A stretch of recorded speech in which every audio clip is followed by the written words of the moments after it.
English Learning Hub. Hi everyone, welcome back to the Learning Hub, where English is easy and enjoyable. I'm Tom, and today is day 28 of our 30-day shadowing challenge. I'm Jenny. Today we're talking about something almost every English learner feels. You understand everything, a movie, an article, no problem. But then someone asks you a simple question and your brain just freezes. It's like your brain and your mouth are two different people who don't talk to each other. There's actually a name for this in language learning research, the input-output gap. Your listening skill and speaking skill grow at very different speeds. Listening is passive, but speaking is active. You have to think of the word, the grammar, the order, and say it all at once. That's a lot of jobs happening at once. Some researchers believe your brain needs to hear or read a word around 10 to 20 times before you can actually use it easily in conversation, and that's just for one word. That makes me feel better, honestly.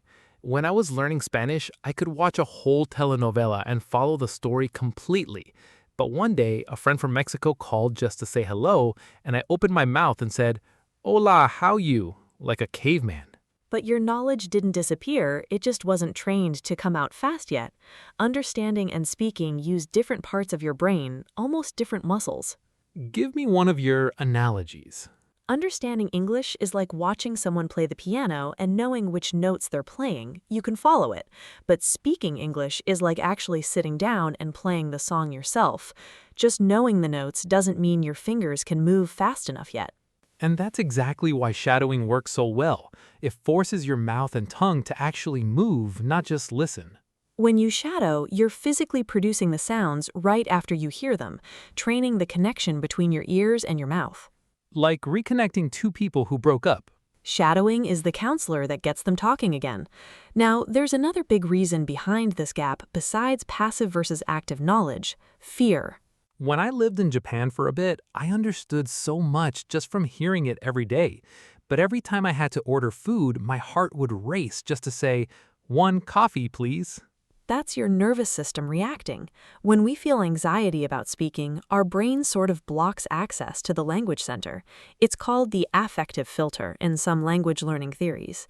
When you're stressed, your brain puts up a wall and it becomes harder to find words you actually know. So it's not that we forget the words, fear is just standing in the doorway blocking them. Exactly. And I want to say clearly, this is completely normal. Every single person who learns a second language goes through this stage, even people who become very fluent later.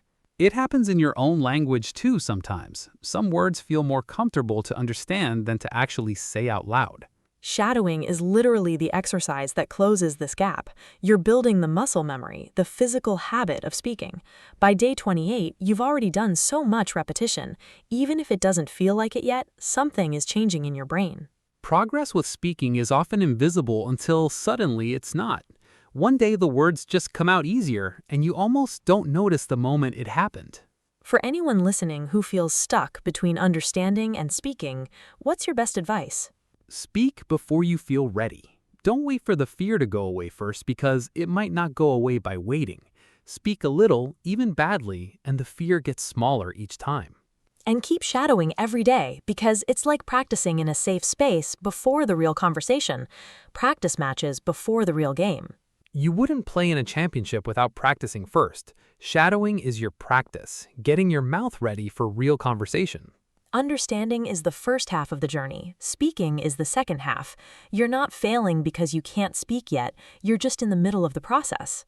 With 2 more days left in this challenge, keep going. You've already come so far. For today's practice, shadow the conversation from today's episode and pay attention to how your mouth feels when you say the words. Don't worry about being perfect, just notice the movement. If you still feel that gap between understanding and speaking, that's completely normal, and it's closing little by little every day you practice. You are so close to day 30, and look how far you've already come. We're proud of you, truly. That's it for today's episode. If you enjoyed this, please subscribe to the Learning Hub, and we'll see you tomorrow for day 29. See you tomorrow, everyone. Keep practicing, keep speaking, even if it's a little scary. Bye.